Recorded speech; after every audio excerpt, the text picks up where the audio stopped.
Hello बच्चों, स्वागत है आप सभी का। आज हम हिंदी व्याकरण से सर्वनाम के बारे में जानने जा रहे हैं। तो चलिए शुरू करते हैं। जो మనం సర్వనామం గురించి తెలుసుకోబోతున్నాం। హిందీ వ్యాకరణకి సంబంధించినటువంటి ఈ అంశాన్ని ఈరోజు మనం చర్చించబోతున్నాం। పదండి మొదలు పెడదాం। निम्नलिखित वाक्यों को ध्यानपूर्वक पढ़िए। यह श्री कृष्ण का चित्र है। उनका जन्म मथुरा में कृष्ण पक्ष की अष्टमी की मध्य रात्रि में हुआ था। वे देवकी और वसुदेव की 8वीं संतान थे। उनका पालन पोषण ब्रज में यशोदा और नंदन ने किया। वे सच्चे योगीराज कर्मवीर पुरुष थे। उन्होंने अनेक अत्याचारियों का वध किया। महाभारत युद्ध रोकने के लिए वह पांडवों के दूत बनकर दुर्योधन के पास गए। जब युद्ध अनिवार्य हो गया तो उन्होंने पांडवों का साथ दिया। उन्होंने कुरुक्षेत्र में अर्जुन को गीता का संदेश दिया। उनका जीवन हमारे लिए आदर्श है। ऊपर लिखे वाक्यों में श्री कृष्ण संज्ञा शब्द के स्थान पर यह, उनका, वह, उन्होंने आदि शब्दों का प्रयोग हुआ है। ये सभी शब्द सर्वनाम हैं। ఇక్కడ మనకు కింద ఇచ్చినటువంటి వాక్యాలలో యహ, అలాగే వహ, వే, ఏ, ఉన్హోనే ఇలాంటి కొన్ని సర్వనామ పదాలు రావడం జరిగింది। అయితే ఈ వాక్యాలలో మనకు శ్రీకృష్ణుడు సంజ్ఞాపదం, నామవాచకం అవుతాడు। అయితే ఈ విధంగా శ్రీకృష్ణ అనేటువంటి ఈ పదం సంజ్ఞా రూపంలో ఇక్కడ ప్రయోగించబడింది। అయితే ప్రతిసారి శ్రీకృష్ణుడు అని చెప్పకుండా ఈ వాక్యాలలో మనకు యహ, ఉన్కా, వహ, ఉన్హోనే లాంటి కొన్ని పదాలను ఇక్కడ ప్రయోగించడం జరిగింది। ఎవరికి బదులుగా? శ్రీకృష్ణునికి బదులుగా। కాబట్టి ప్రతిసారి శ్రీకృష్ణుడు అనడానికి బదులుగా ఇక్కడ కొన్ని సర్వనామ పదాలను ప్రయోగించడం జరిగింది। అవే యహ, ఉన్కా, వహ, ఉన్హోనే ఇలాంటివి। మరి ఈ విధమైనటువంటి పదాలను మనం सर्वनाम पदालु अनि अंटामु। अब चलिए सर्वनाम की परिभाषा जान लेते हैं। जो शब्द संज्ञा के स्थान पर प्रयुक्त किए जाते हैं उन्हें सर्वनाम कहते हैं। जैसे मैं, तू, तुम, यह, ये, वे, हम, आप, जो, सो, कोई आदि शब्द सर्वनाम है।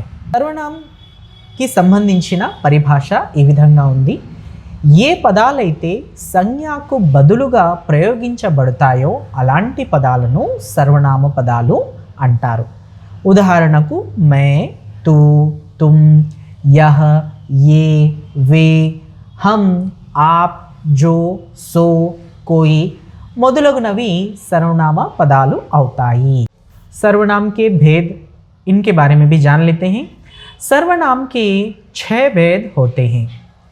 वो है पुरुषवाचक सर्वनाम, निश्चयवाचक सर्वनाम, अनिश्चयवाचक सर्वनाम, संबंधवाचक सर्वनाम, प्रश्नवाचक सर्वनाम, निजवाचक सर्वनाम। सर्वनामలో మళ్ళీ మనకు 6 భాగాలు ఉన్నాయి।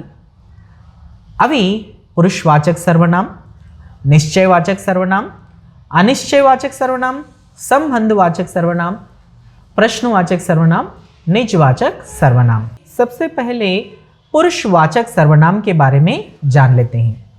पुरुषवाचक सर्वनाम, जो शब्द तीनों पुरुषों, बोलने वाला यानी कि उत्तम पुरुष, सुनने वाला यानी कि मध्यम पुरुष तथा जिसकी बात की जा रही है यानी कि अन्य पुरुष का बोध कराते हैं उन्हें पुरुषवाचक सर्वनाम कहते हैं। उदाहरण, मैंने तुम्हें बताया था कि वह बीमार है।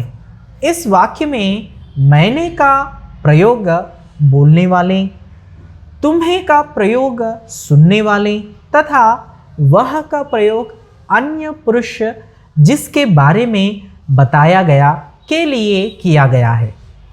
यह सभी పురుషవాచక్ సర్వనాం హై. ముందుగా పురుషవాచక్ సర్వనాం అంటే ఏంటో తెలుసుకుందాం.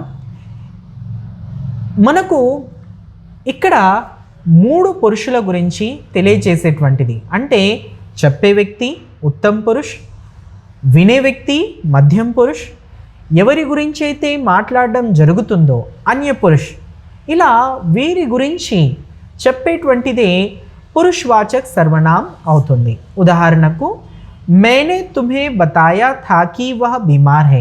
ఇందులో ఈ వాక్యంలో मैंने ప్రయోగము చెప్పే వ్యక్తి, తుమ్హే అనేటువంటి పదం యొక్క ప్రయోగము వినే వ్యక్తి కొరకు, అలాగే వహ అనేటువంటి ఈ పదం యొక్క ప్రయోగము అన్య పురుష ఎవరి గురించి అయితే ఇక్కడ మాట్లాడడం జరుగుతుందో అతనికి కొరకు ఇక్కడ ఈ పదాన్ని ప్రయోగించడం జరిగింది. కాబట్టి ఈ పదాలన్నీ కూడా पुरुषवाचक सर्वनाम అవుతాయి. बच्चों, इसी आधार पर यहाँ इन पुरुषवाचक सर्वनामों के 3 भेद हैं. तो देख सकते हैं उत्तम पुरुषवाचक, मध्यम पुरुषवाचक और अन्य पुरुषवाचक. इनके बारे में विस्तार के रूप में अब हम जानने वाले हैं. దీని ఆధారంగా పురుషవాచక్ సర్వనాంని 3 భాగాలుగా చెప్పవచ్చు. ఒకటి उत्तम पुरुषवाचक, मध्यम पुरुषवाचक, अन्य पुरुषवाचक. पुरुष के बारे में जान लेते हैं. जिन शब्दों का प्रयोग बोलने वाला अपने लिए करता है वे उत्तम पुरुषवाचक सर्वनाम कहलाते हैं. जैसे मैं, हम, मेरा, हमारा, हमने, हमें आदि. उदाहरण के रूप में यहाँ पर आप देख सकते हैं मैं पढ़ता हूँ, हम लिखते हैं, माँ ने हमें ऐसे दिए या पैसे दिए. चौथा है हमने खिलौने खरीदे. उत्तम पुरुष की సంబంధించిన వివరణ ఈ విధంగా ఉంది. ఏ పదాలలో అయితే చెప్పే వ్యక్తి తన కొరకు ఏ సర్వనామ పదాలనైతే ఉపయోగిస్తాడో వాటిని మనం ఉత్తమ్ పురుషవాచక్ సర్వనామ్ అంటాము. ఇందులో ఉత్తమ్ పురుషవాచక్ సర్వనాంలో కొన్ని ఉదాహరణలు ఉన్నాయి. అవి ఈ విధంగా ఉన్నాయి. మే, హమ్, మేరా, హమారా, హమ్నే, హమే మొదలగునవి. ఉదాహరణకు ఇక్కడ మనకు మొదటి ఉదాహరణ తీసుకుంటే మే పడతా హూ. మే అనేటువంటిది కర్త తన కొరకు ప్రయోగించడానికి ఉపయోగించాడు. హమ్ లిఖతే హే, హమ్ అనేటువంటిది కూడా కర్త తన గురించి చెప్పడానికి సర్వనామ పదాన్ని ఉపయోగించాడు.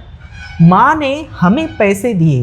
ఇందులో మానే హమే, హమే అనేటువంటి పదం కర్త తన గురించి చెప్పుకోవడానికి ఈ సర్వనామ పదాన్ని ఉపయోగించాడు. ఈ విధంగా 4వ ఉదాహరణను తీసుకుంటే हमने खिलौने खरीदे. ఇందులో కూడా हमने అనేటువంటి ఈ సర్వనామ పదం కర్త తన గురించి ఉపయోగించాడు. కాబట్టి ఇలాంటి సర్వనామ పదాలని మనం ఉత్తమ్ పురుష్ అని చెప్పవచ్చు. अब चलिए मध्यम पुरुषवाचक सर्वनाम के बारे में जान लेते हैं. जो शब्दों का प्रयोग बोलने वाला सुनने वाले के लिए करता है वे मध्यम पुरुषवाचक सर्वनाम कहलाते हैं. जैसे आप देख सकते हैं तू, तुम, आप, तुम्हें, तुम्हारा, आपने, आपका, इस तरह के कुछ शब्द. उदाहरण के लिए तू तो भूल गया है, तुम अपना काम करो, तुम्हारा भाई आया है, आप इधर आइए. तो इन वाक्यों में तू, तुम, तुम्हारा, आप बोलने वाला व्यक्ति सुनने वाले व्यक्ति के लिए कर रहा है. मध्यम पुरुषवाचक ये పదాల ద్వారా అయితే కర్త తాను ఎవరి కొరకైతే ఇక్కడ ఎవరికైతే తన విషయాలు చెప్తున్నాడో అతని కొరకు ఉపయోగించేటువంటి పదాలను సర్వనామ పదాలను మధ్యం పురుషవాచక్ సర్వనాం అంటాం. ఉదాహరణకు ఇక్కడ తూ, తుమ్, ఆప్, తుమ్హే, तुम्हारा, आपने, ఆప్కా ఇలాంటి కొన్ని పదాలు. ఉదాహరణకు వాక్యాల్లో మనం చూసుకున్నట్లయితే తూ తో భూల్ గయా, అలాగే తుమ్ అప్నా కామ్ కరో, తుమారా భాయి ఆయా హే, ఆప్ ఇధర్ ఆయియే. ఇందులో కూడా తూ, తుమ్, తుమ్హారా, ఆప్ అనేటువంటి పదాలు కర్త వినే వ్యక్తి గురించి అతన్ని సంబోధించడానికి లేకపోతే అతన్ని పేరుకి బదులుగా ఇక్కడ ఇలాంటి సర్వనామ పదాలని ఉపయోగించడం జరిగింది. కాబట్టి ఇవి మध्यम पुरुषवाचक सर्वनाम. चलिए अन्य पुरुषवाचक के बारे में जान लेते हैं. जिन शब्दों का प्रयोग बोलने वाला ना तो अपने लिए करता है और ना ही सुनने वाले के लिए, इसके अलावा किसी अन्य पुरुष के लिए करता है, वे अन्य पुरुषवाचक सर्वनाम कहलाते हैं. जैसे वह, वे, उन्हें, उनका, उन्होंने, उसे, उसके आदि. उदाहरण देखिए, वह पत्र लिखता है, वह आज मुंबई जा रहे हैं, उसे जल्दी जाना है, उनका मकान बन रहा है. यहाँ वह और वे, उसे, उनका इस तरह के जो सर्वनाम शब्द किसी अन्य व्यक्ति के लिए किए गए हैं.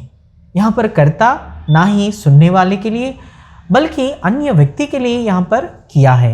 तो इस तरह के जो अन्य व्यक्ति के लिए यहाँ पर जिन तरह के सर्वनाम शब्दों का प्रयोग करते हैं उन्हें अन्य पुरुषवाचक सर्वनाम कहते हैं. अन्य पुरुषवाचक सर्वनामలో ఇందులో ఏ పదాలనైతే చెప్పేటువంటి వ్యక్తి అంటే కర్త వినే వ్యక్తి లేదా అతని కొరకు కాకుండా ఏ వ్యక్తి గురించి అయితే వాళ్ళు మాట్లాడుతున్నారో ఆ ఇతర వ్యక్తిని సంబోధించడానికి లేకపోతే అతన్ని పిలవడానికి కొరకు ఉపయోగించేటువంటి సర్వనామ పదాలని మనం అన్య పురుషవాచక సర్వనాం అంటాం. ఉదాహరణకు మనకు ఇక్కడ వహ, వే, ఉనే, ఉన్కా, ఉన్హే, ఉసే, ఉస్కే ఇలాంటివి కొన్ని మనకు అన్య పురుషవాచక సర్వనాంకి సంబంధించినటువంటివి. ఇందులో ఉదాహరణను చూసుకుంటే वह पत्र लिख रहा है, वे आज मुंबई जा रहे हैं, उसे जल्दी जाना है, उनका मकान बन रहा है. ఇందులో కూడా కర్త ఏం చేశాడు, చెప్పేటువంటి వ్యక్తి వినే వ్యక్తి గురించి కాకుండా ఏ వ్యక్తి గురించి అయితే వాళ్ళు మాట్లాడుతున్నారో వాళ్ళ గురించి ఇక్కడ ఈ వహ్, వే, ఉసే, ఉన్కా లాంటి పదాలను ఉపయోగించడం జరిగింది. సో వీటిని మనం అన్య పురుషవాచక सर्वनाम అంటాం. बच्चों, ये था आज के पाठ के लिए. आज हम सर्वनाम इस व्याकरण भाग में हमने केवल कुछ अंशों के बारे में ही यहाँ पर जानकारी ली है, इनके बारे में विवरण जाना है. इसके दूसरे भाग में अन्य सर्वनाम शब्दों का विवरण लेंगे. ఇది ఈరోజు టాపిక్కి సంబంధించినటువంటి అంశము.